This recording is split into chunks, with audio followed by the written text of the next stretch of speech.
Well, here we are. I think a lot of us have been looking forward to this since we knew that it was going to happen. I first met, I hadn't met Laura Lynn Thompson until I guess maybe a few months ago, and when we started talking about this, she soon became the contact that we were dealing with to get a hold of Maxime to see if he'd like to speak here. And just while I'm on that, we invited Maxime and Andrew Scheer on the same day, and so if anybody's giving you a hard time about who's here and who's not, don't talk to us about it, you talk to who's not. But in any event, so anyway, I started, it takes a lot, you wouldn't believe how many phone calls it takes to organize something like this, and I'd call Laura Lynn and she'd say, hi Laura Lynn, I said, well, could I phone you back? I'm golfing with Max, like, could I get back to you later? So, okay, I'll phone me back. So the next day I'd call him, I'd say, well, wonder what Max thinks about this. Well, I'll be golfing with him tomorrow, like I'll ask him about that. And so then talk to him a few days later, and I'd say, well, I wonder what Max is going to do about this. Well, I'm going to be golfing with him next week. And Laura Lynn, are you here somewhere soon? So when I'm done telling this story, I would like you to be here. But in any event, so I called her and yeah, well, I'll be golfing with Max next week, and I'll talk to him about that. So I saw her the other day in the hotel, and I said, so you've been golfing with Max lately? Oh, she said, I don't golf with him anymore. I said, oh, like, why not? And she said, well, like, would you golf with somebody who moved the ball when you weren't looking and, wasn't totally honest with their score when they added it up and never ever reached in their pocket on the 19th hole? I said, well, I suppose not. And she said, well, Max won't either. Anyway, Laura Lynn, come on up here and introduce a dear friend of ours.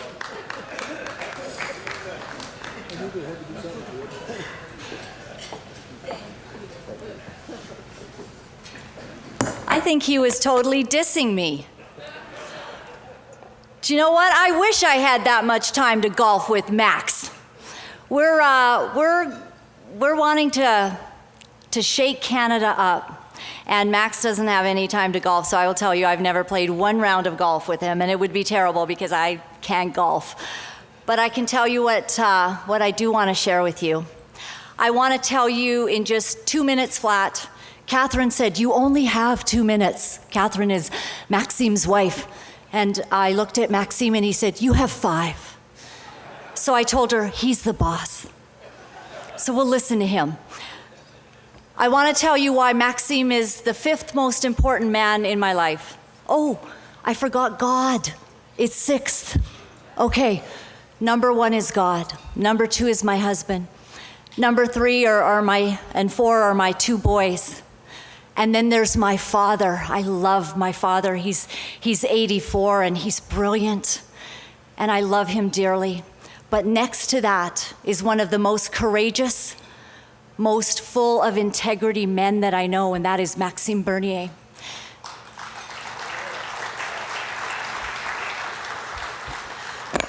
Our nation does not yet know the full price that he has paid in order to stand up for our nation, but let me tell you what happened. How did my path cross with Mr. Bernier? Well, about 2 years ago, I had the perfect life. I was a national television show host. I was on Daily. Some of you know me from the show, 700 Club Canada. And I got to talk about my faith and what I believed was important in life, and I loved it. And I was living the dream. I'm telling you, I was living the dream. And then a mother told me about what was being taught to our children in British Columbia. It's called gender fluid ideology. Some of you might know about that, and it is worth a laugh, isn't it, sir? And that kind of ideology is going through our schools in Canada, and it's making its way all the way from the UN, I might add. And so I found out about this, and I began to say, I don't think little boys should be taught that, and I don't think little girls should be taught they can switch their gender. So I started standing up for what I was hoping was right. That's terrible lighting, isn't it? Look at that. Wow, if I move over here, is it better? Okay, all right, are we good? I'm gonna put up with the lighting. So what happened was I began to stand up for some things in Canada that I thought that we had lost the plot on. And when I did, I was targeted by activists. And I'll tell you that not all LGBTQ hate me. In fact, I have many friends in the LGBTQ, but the activists targeted me. They didn't like that I spoke about gender ideology. They didn't like that I spoke out loud. They didn't like that I wasn't politically correct.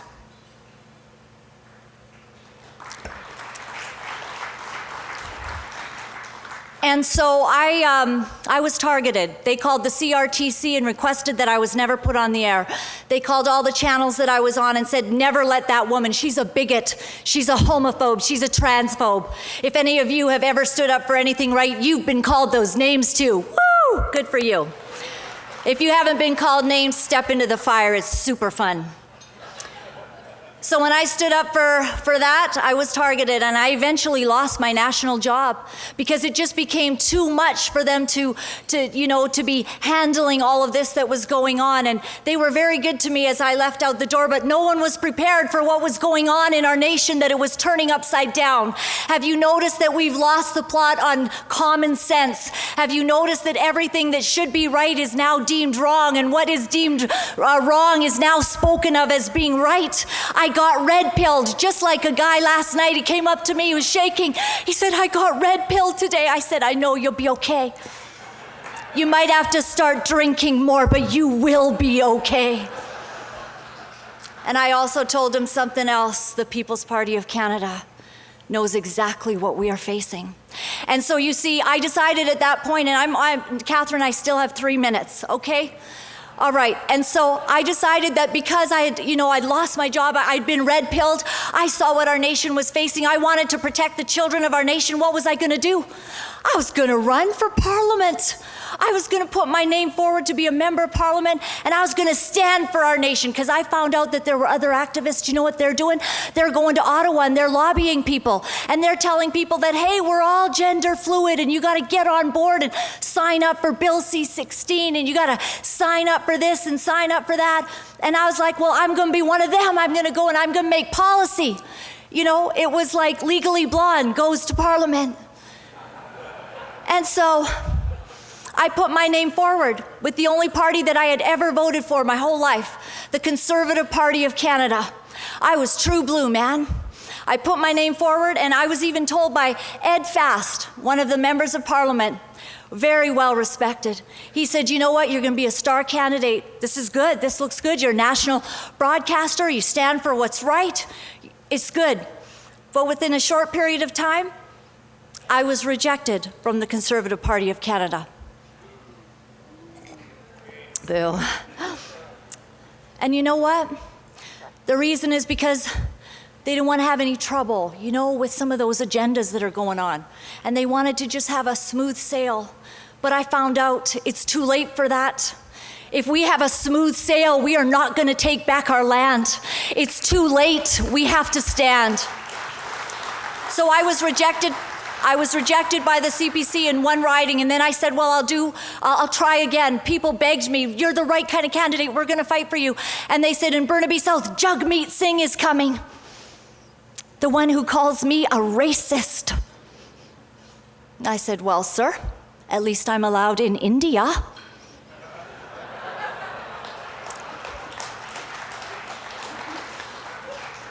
And so I put my name forward the second time with the Conservative Party of Canada. I wrote a lengthy letter. I said, please, I'm willing to stand for what's right. I don't care what they call me. I'm willing to stand. I'm like Braveheart, rah! We take our country back. And again, it was just a very firm no, absolutely not. And I knew it wasn't just the color of my hair. I knew it was because we're facing things that we actually don't know how to face. And so I was very forlorn, I was very upset and sad, and I thought, you know, where am I gonna, because sometimes you feel something inside, you feel a calling. And I feel Maxime Bernier feels that calling inside, that you are called to a nation, you're called to stand, you're called to do something outside of yourself that costs you everything you've got. You're called to do something that you don't even know if you can do. And I was confused because no one was receiving me to put my name forward. I was willing to stand for the nation. And then somebody said, well, what about Maxime Bernier? And I said, the Frenchman? Can we trust anyone from Quebec? And I said, all right, well, if you'll give me a call, I'll talk to him. So it was a few days later, 7 a.m., because of course it's 10 a.m. in Quebec. They don't think about how we're still sleeping. The phone rings, and I'm thinking it's my alarm, and I'm kind of going like this, and then I look at it, Maxime Bernier. I jump out of bed, I slap myself, I throw water on my face, and I answer the phone, acting in the very best way that I can, that I'm actually awake in British Columbia. And so he says, Logalin. He can't say my name right. Logalin, you know, you've been rejected twice. And I knew what he was thinking. Why would I want you? You've been rejected twice. Tell me, what is this issue? And I said, well, sir, I was just standing up for the nation. I don't think a little boy should be told they can be a girl, and a little girl should be told they can be a boy. You know, and I went into a whole bunch of stuff he didn't even want to know about.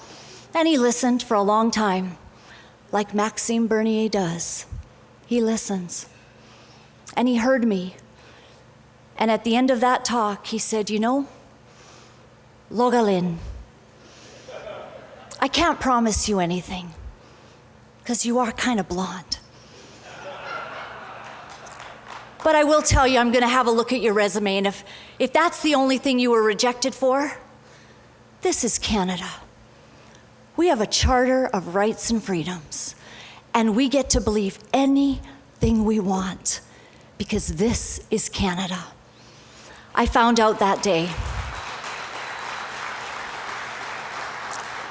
that not only is my father and my husband one of the bravest people that I know, because they stand up for what's right, but there was one leader in Canada who dared to stand up for what is true Canadian. And he did decide to run me, and he took heat. The next thing I saw, he was on CBC. They should be defunded. And CTV, and what was he doing? He was defending my right to common sense and believing that men are men and women are women. He had to defend me on national TV. I have not seen another leader in Canada do anything of the sort, and I hope that you will give a rousing ovation to Mr. Maxime Bernier, the leader for the people. Thank you.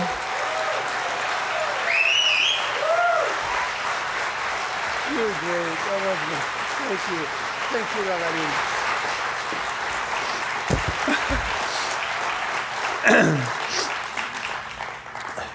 Thank you very much. You know, it's very hard to speak after Logalin. You know, I'm very pleased to be here. I want to thank also Danny and all the organization. That was a great conference. And I learned a lot. I think you learned a lot also.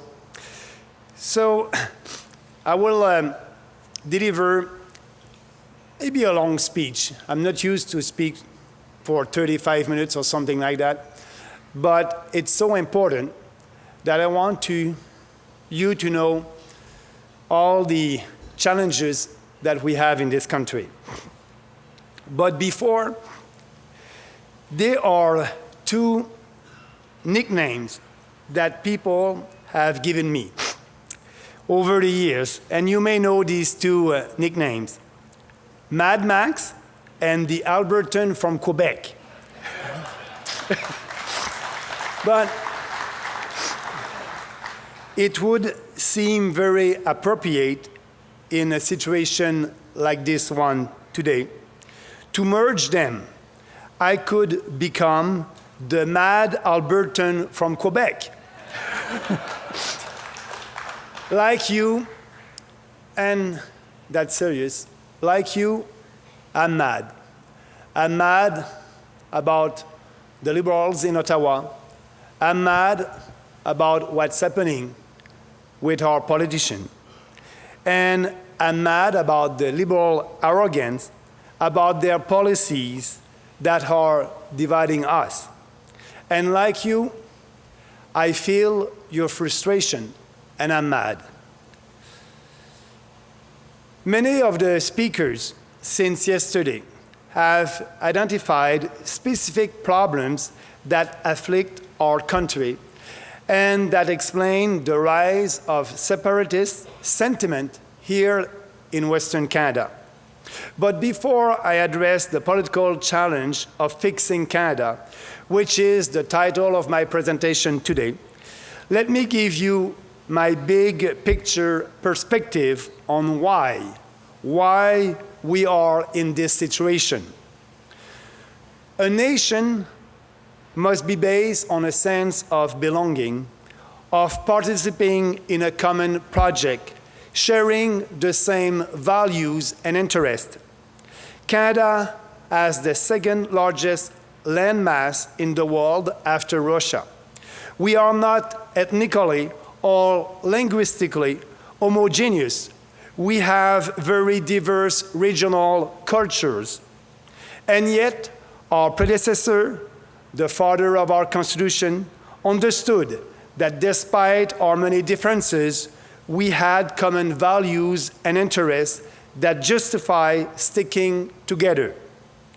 That's why they created federal institutions to govern the British North America colonies as opposed to a unitary states. It's been quite a success if you look at it from a global perspective.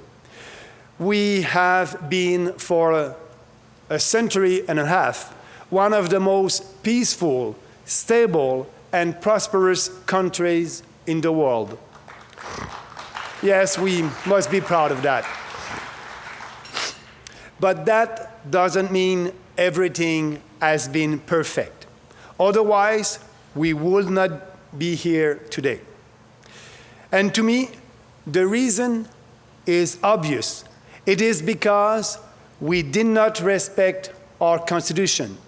We did not respect what the father of our country wanted. And it's a division of powers between provinces and the federal government. Because the federal government, especially since the 1970s, never stopped growing. Most of us here are small C conservatives. We believe in smaller government because we believe in individual freedom. We believe in personal responsibility. We believe that more wealth will become with a smaller government and more personal freedom. We oppose big government because it makes us less free and less prosperous. But in a federal country like our country, the growth of government has another negative consequence. It distorts federalism. It creates tensions and even more divisions. Until the 1970s, Canada had always had a relatively modest government, just like the United States.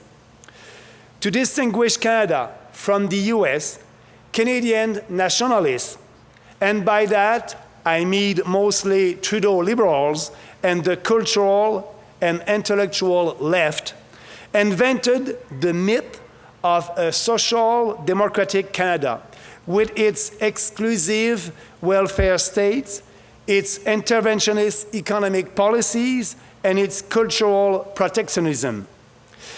The 1970s and early 1980s were the era of big deficit and the growth of government in Ottawa. The era of increased federal intervention in healthcare and education, the era of national, and I think you know that, the National Energy Program, the era of centralization and nationalization, the era when the federal government was growing like wildfire. Under Pierre Trudeau, total government spending went from $13 billion to $109 billion, and from 17% of our GDP to 24%. Our national debt went from 25% of our GDP in 1968 to 43% in 1984. It was also the era when separatism became mainstream in both Quebec and Alberta. The PQ became the official opposition in 1970s, formed the government in 1976, and held its first referendum in 1980. And Albertans elected for the first time at the provincial level a separatist in 1982. In a large and diverse federation like our country, the fastest way to breed resentment and disunity is to have a big central government intervening in provincial affairs, being perceived as favoring the interests of some regions against those of others, and unfairly redistributing wealth from some regions to others. Separatism in Quebec and discontent in the West grew faster during the era of Pierre Trudeau as a reaction against central government activism. And it is no coincidence if it is once again growing under a government headed by a son who shares his vision.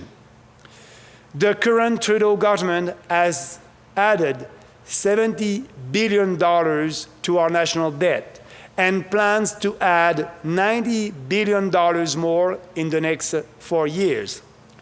These deficits should not be happening in a period of economic growth. They only serve to grow the size of the government and buy votes with borrowed money.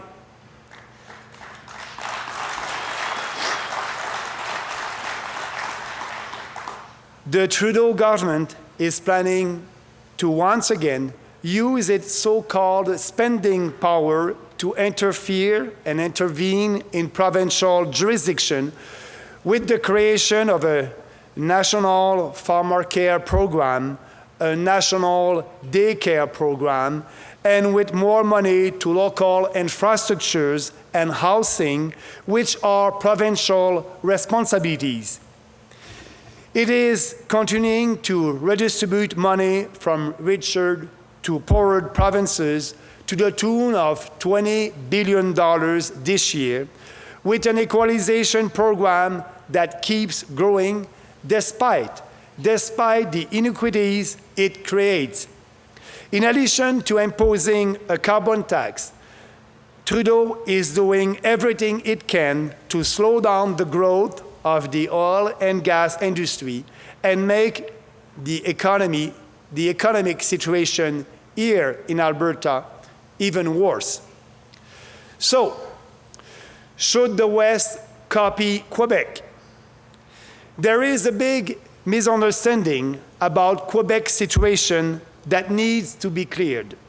Many people here in the West believe they should take example from Quebec. They think that Quebec's experience with separatism has brought benefits to the province, that Quebec always gets what it wants because of this separatist threat. But that's not how I see it.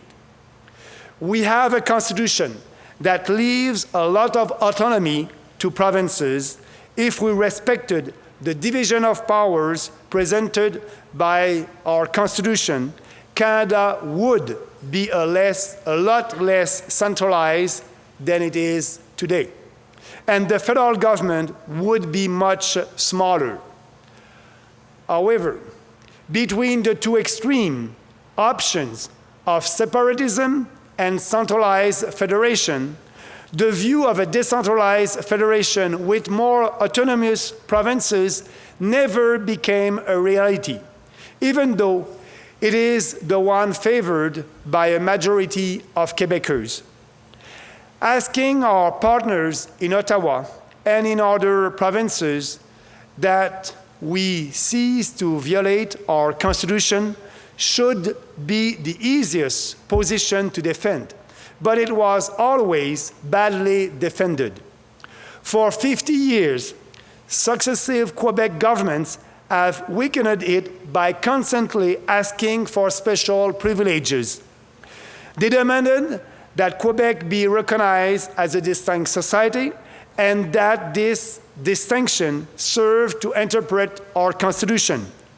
That Quebec get more seats in Parliament than what is democratic weight warrant.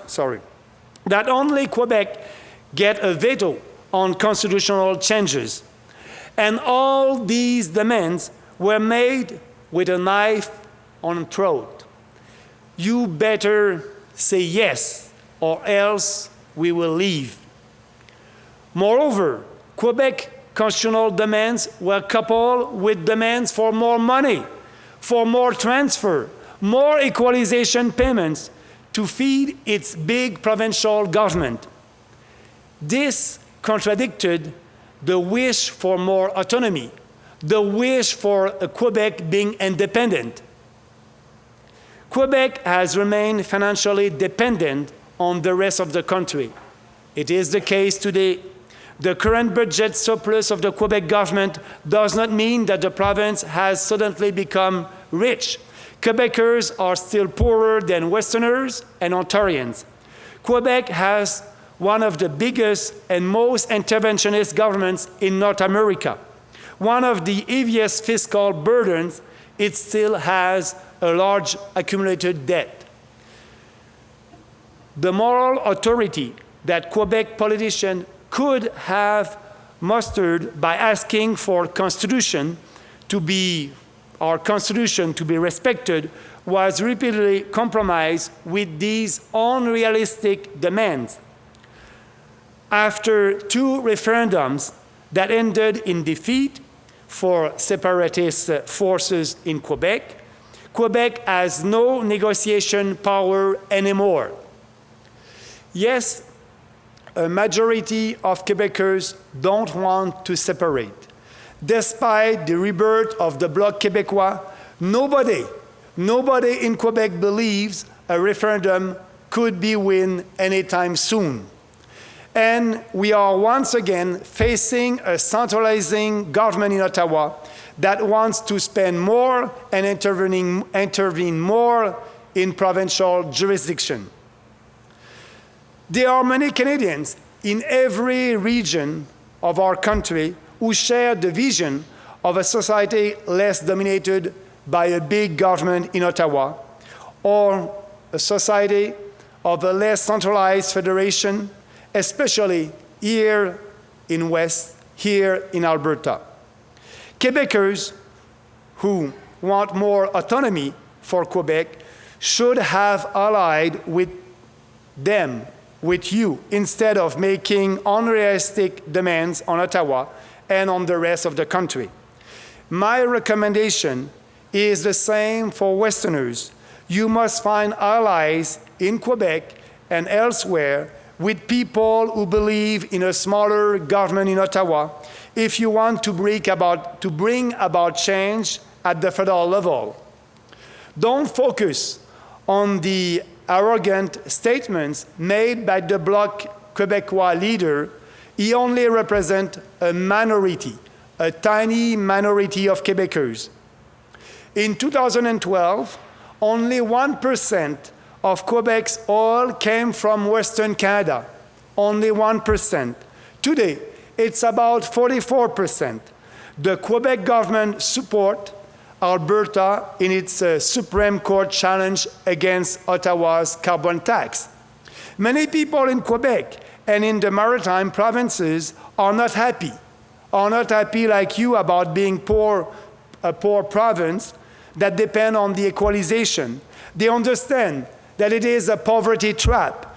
They would prefer to bring economic growth and prosperity.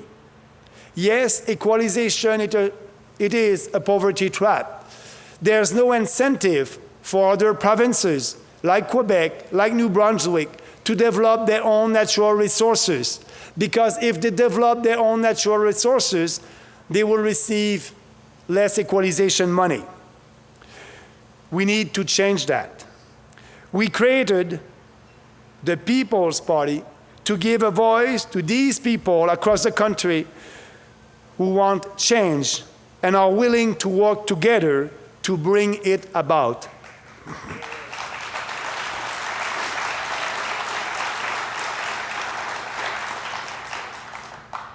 But I want to tell you, I understand. I understand why many of you are angry at Ottawa, Quebec, and the rest of the country. I understand your frustration, and you have the right to be frustrated. But you won't be able to change this country if all of you do is threaten to leave when things get really bad, like right now, and support the statu quo the rest of the time. I hear people saying, Maxime, Maxime, this time we really mean it. Either there are real changes or we will separate. After the defeat of the Meek-Lach Accord in 1990, polls were showing a majority of Quebecers were contemplating separation. The no side, as you know, still won the referendum in 1995. And nothing changed. Ottawa did not say yes to the Quebec's demand.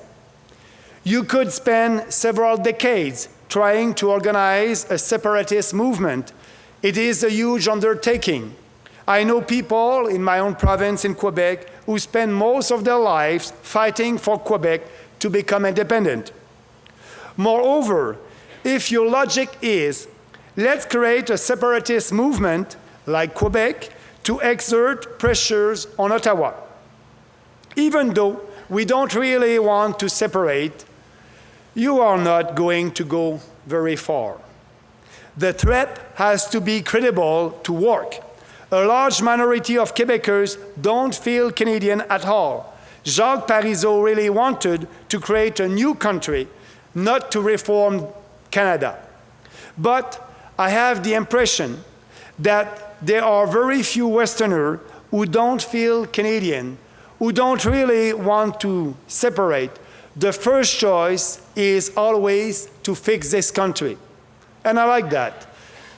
And we must admit,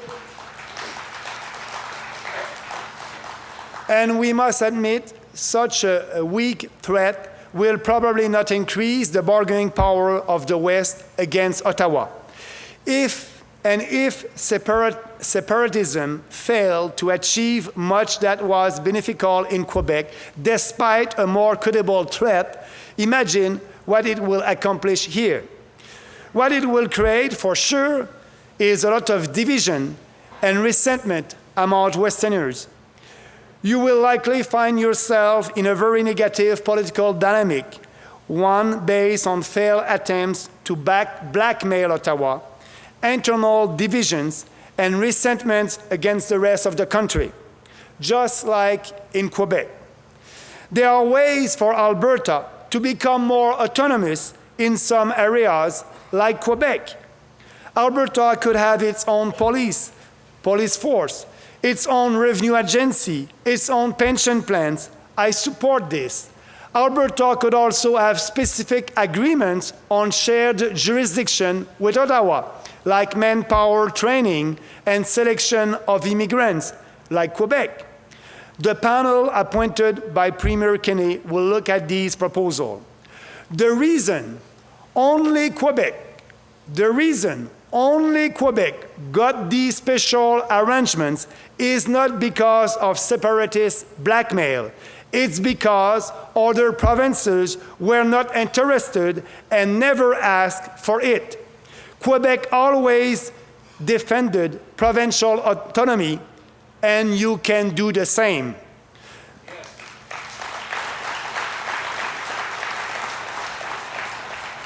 But I understand this won't bring new pipelines or reform the equalization program.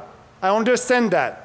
It won't stop the federal government from intruding even more in healthcare, education, and other provincial jurisdiction. It won't bring about a streamlined federal government that spends less, does not increase on national debt, and focuses on national problems. These changes need to be made at the federal level. 30 years ago, a new party, the Reform Party, offered specific measures to decentralize the federation and reduce the size of the central government. I read the platform, I read the Reform platform, the Blue Book, which was the program of the Reform Party, and other documents from that time.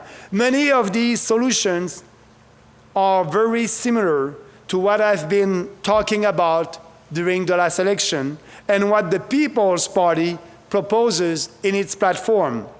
The Reform Party became the official opposition in 1997, but it did not successfully do a successful transition from a Western protest party to a national party. It never managed to make an inroad in Quebec or in Ontario, where it was, especially in Quebec, where it was widely perceived as anti-Quebec and anti-French.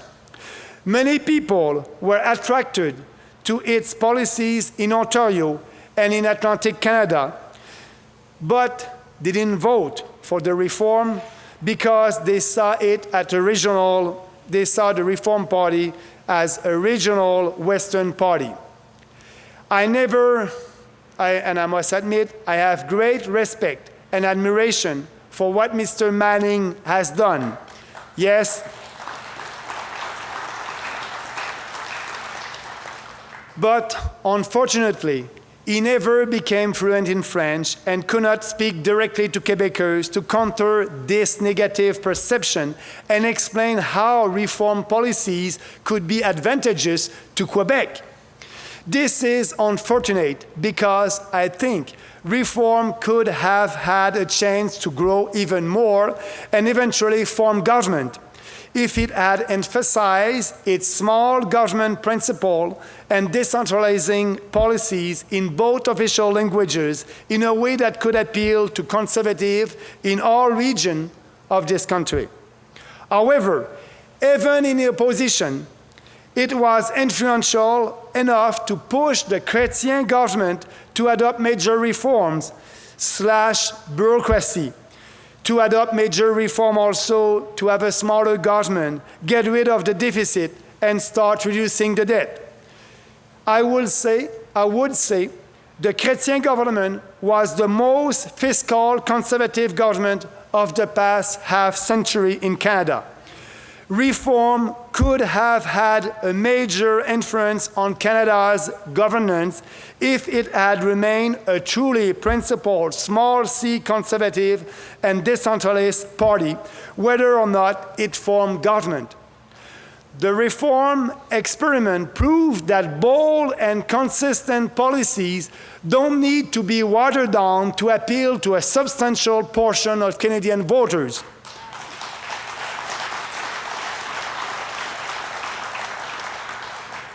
We can only imagine what may have happened if the Reform Party had continued to consolidate its gains and made more systematic effort to appeal to Quebecers and Easterners. Instead, that was a mistake. Reform ended up merging with the old Progressive Conservative Party and diluting its bold policies. It became more centrist. And when the new Conservative Party formed the government under Prime Minister Stephen Harper, it did not implement any of the bold reform that the Reform Party was speaking about. I'm proud of having been a minister in this government and what we achieved. But let's be frank, the Harper government increased equalization payments. It increased transfer payments from healthcare. It continued to subsidize and bail out businesses.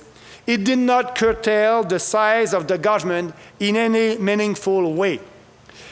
It was a good manager of a big government. What we need to solve our unity problems and make our federation work better is a good manager of a smaller government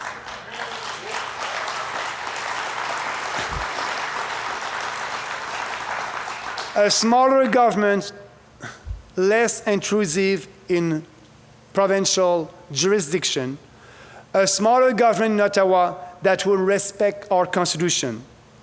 And that's why we are here today discussing this today. The Reform Party experiment failed. Nothing significant has changed. The relentless march of big government has resumed with Justin Trudeau.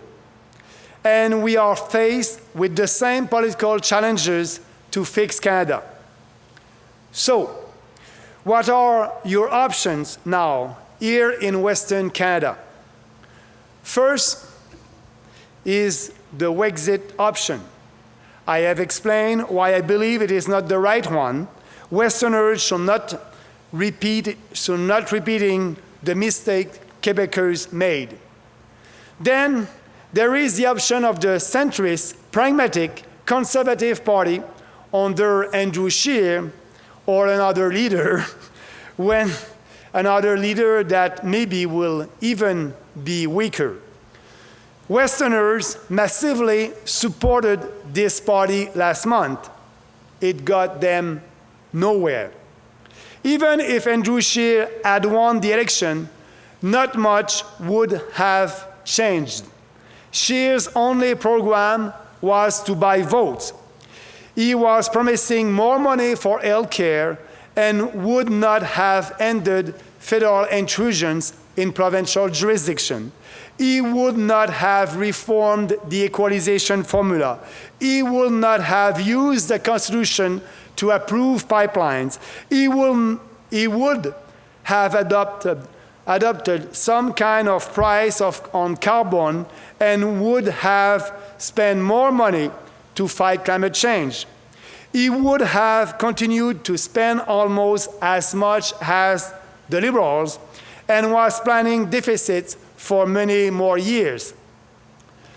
And I'm not even talking about immigration, free speech, and all the other issues where the Conservatives essentially adopted the Liberal position.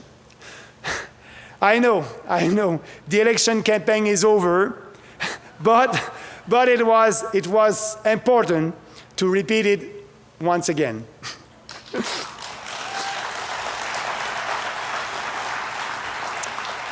And now the Conservatives have lost. What do we hear? Calls from all sides for the party to become even more centrist and pragmatic, to reconcile itself with endless deficit, to become more politically correct, to have a more ambitious climate change plan, to have a more developed healthcare and social vision, which simply means to spend more and intervene more in provincial jurisdiction. Many of you in this room voted Conservative. That's okay. For now. Yeah. I'm sorry to have to break the news to you, but if the Conservative Party takes this ultra-centrist road, as is very likely to do, you're screwed. You're screwed.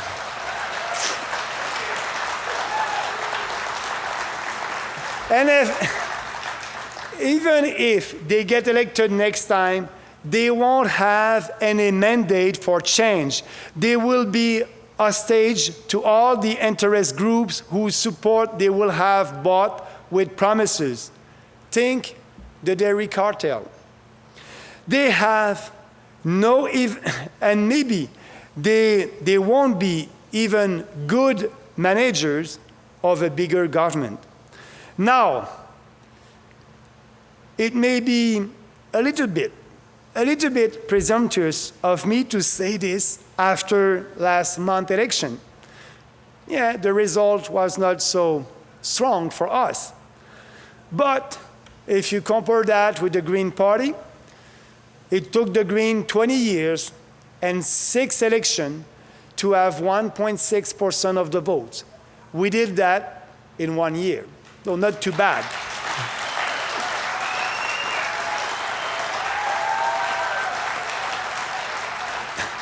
But knowing that result, I still believe that the only option to fix Canada is the one offered by a principled party willing to propose bold reforms like our party, the People's Party.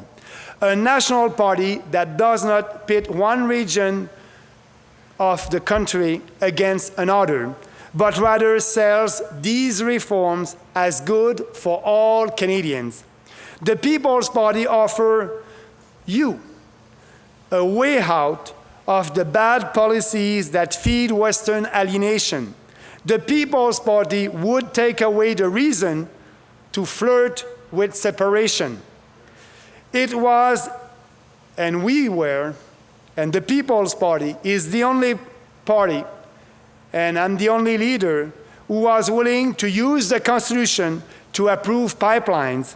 And I said it even when speaking in French in Quebec.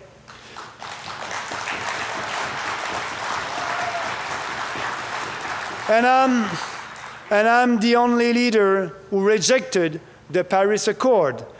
And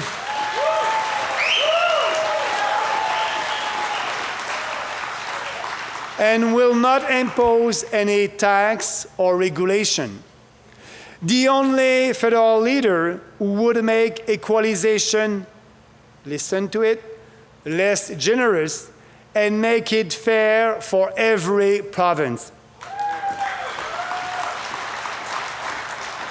The only federal leader who will strongly promote provincial autonomy and respect provincial jurisdiction.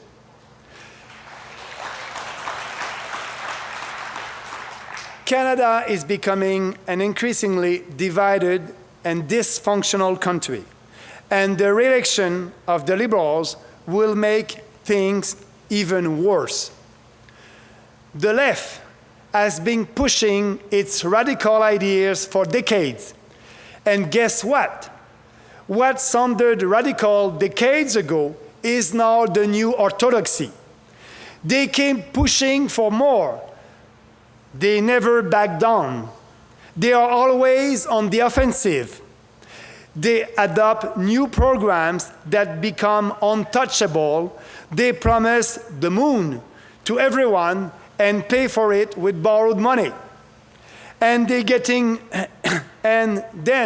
getting rid of these programs and deficit become untakeable.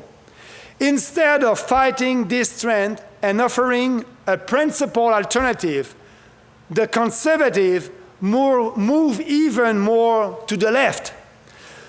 We must stop compromising. We must keep defending our ideas, even if it means we are not mainstream enough in today's political culture to form a government. Our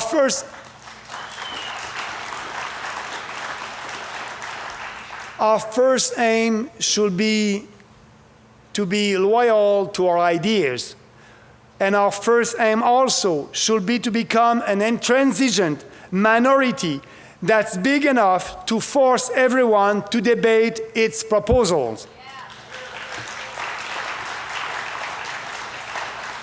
And then big enough to pull the political center of gravity to our side, like the Reform Party did, and continue to do so without diluting our ideas for short-term electoral gains, like the merge between the Reform and the Conservative did.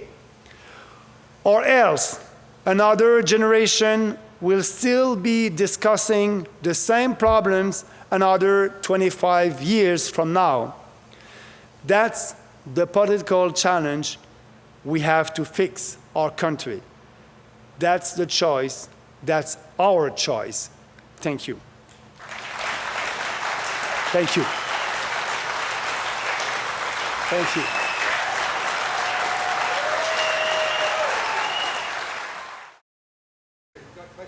Question, okay, the tough questions. Questions, yes. Thank you very much. Thank you. Merci beaucoup. Good. Good. Now you've heard all of the 7 French words I know, but Paul, are you getting the mic? Okay. Anybody got a question? Here we are. There, they're lining up. Good for you. I'll tell you in a minute. Great speech. Thank you very much. Yeah, it was great. You look good. Did you feel good? Felt Yeah, comfortable? yeah, Good. Yeah, good. Oh, Yes. They're just waiting to get the camera set up. He wants to get the questions too. So.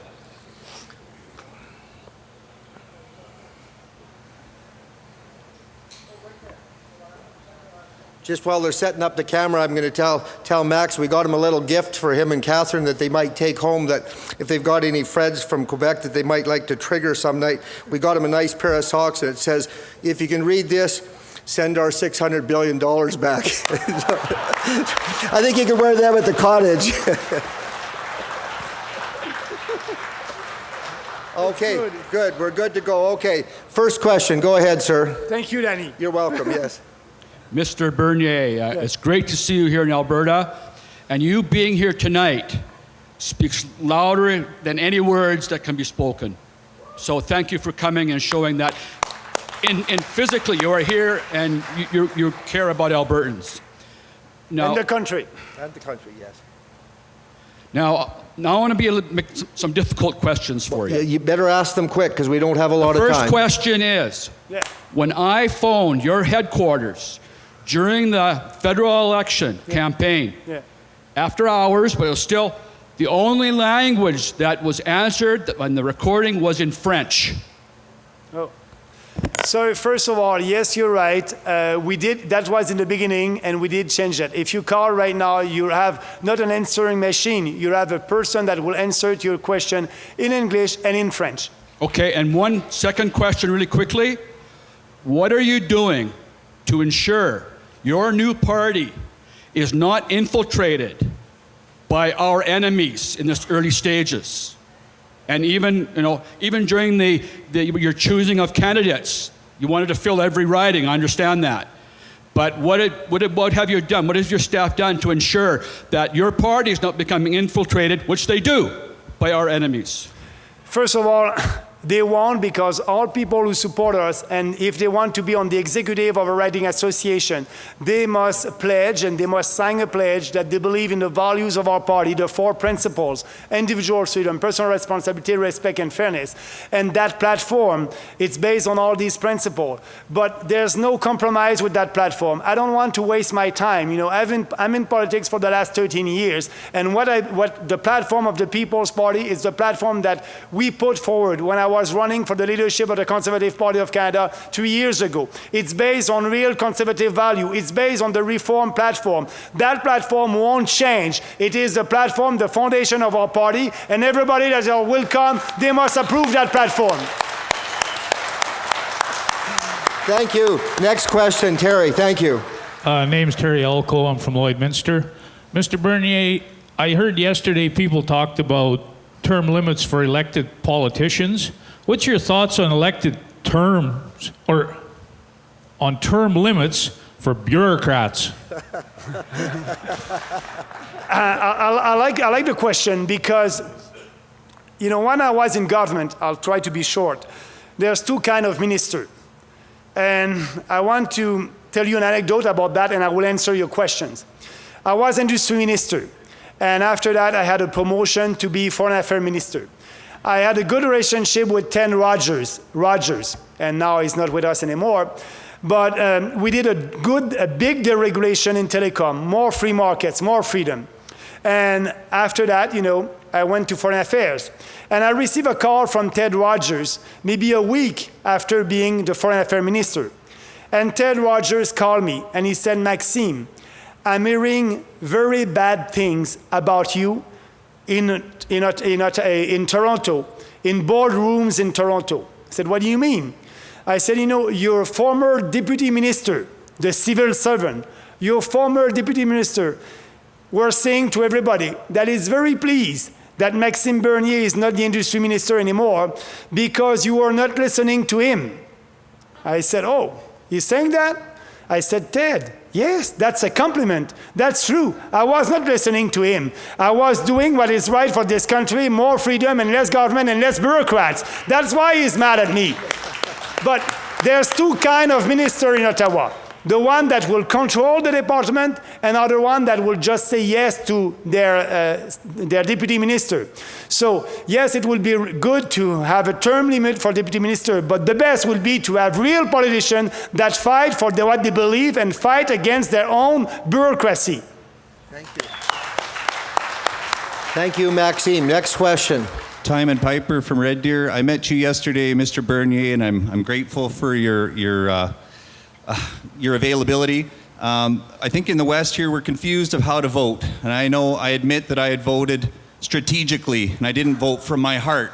And I believe in your policies, but what I wanted to say is, and I'm admitting it. I'm up here admitting it.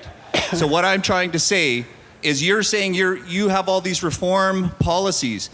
And I believe if there's a way that Quebec and Alberta could just bury their differences, bury the hatchet and unite, maybe the country could follow. Is there any way you could reach out to former reform parties, bring some of the reformers into your fold? Because if Alberta and Quebec could stand together, who could stop us? Do you have any comments about that, Mr. Bernier? That's great. Actually, we have some. Paul was one of your candidates here in Red Deer, a former reformer, and we have former reformers that are with us. But when I'm speaking about Quebec, I want to be clear. There's a big distinction with the leader of the Bloc Québécois and the Premier of Quebec and Quebecers. The leader of the Bloc Québécois represents a tiny minority in Quebec. So he does not represent Quebecers. And the Premier of Quebec, about pipelines and equalization, mostly about pipelines, is listening to radical environmentalists. I can tell you that Quebecers, the individual Quebecers, understand that it's safer to transport oil and gas by pipelines and by train because of the huge tragedy that we had in Lac Mégantic maybe 6 years ago. They know that. They know that it's safer to transport oil and gas by pipelines. And also, people in Montreal, they know that all the gas that is going to the Montreal Trudeau Airport from the port of Montreal through downtown Montreal to the airport, the Trudeau Airport, it's coming by a pipeline.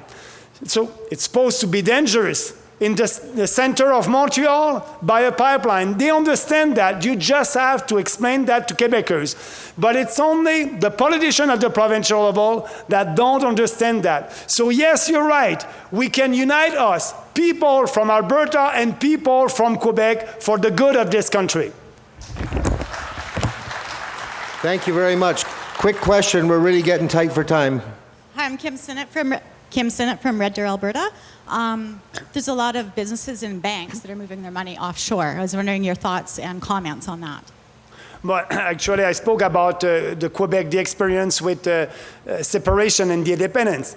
You know, in 1976, we lost a lot of head office in Montreal. A lot of money went to Toronto. And like a speaker said yesterday, Montreal was the financial city of Canada, and now it is Toronto. But when the PQ government was elected, that has a huge effect on investment in Quebec. So what we need to have more investment, yes, here in Alberta, all across the country. The way to solve that is to have policies, tax policies that will be more competitive. That's our proposal for our party. We need to have a flat tax on business at 10%. We need to have only 2 tax rates at the individual level. We need to abolish the capital gains tax in this country. If we do this reform, we'll have more investment, and that will bring more jobs here.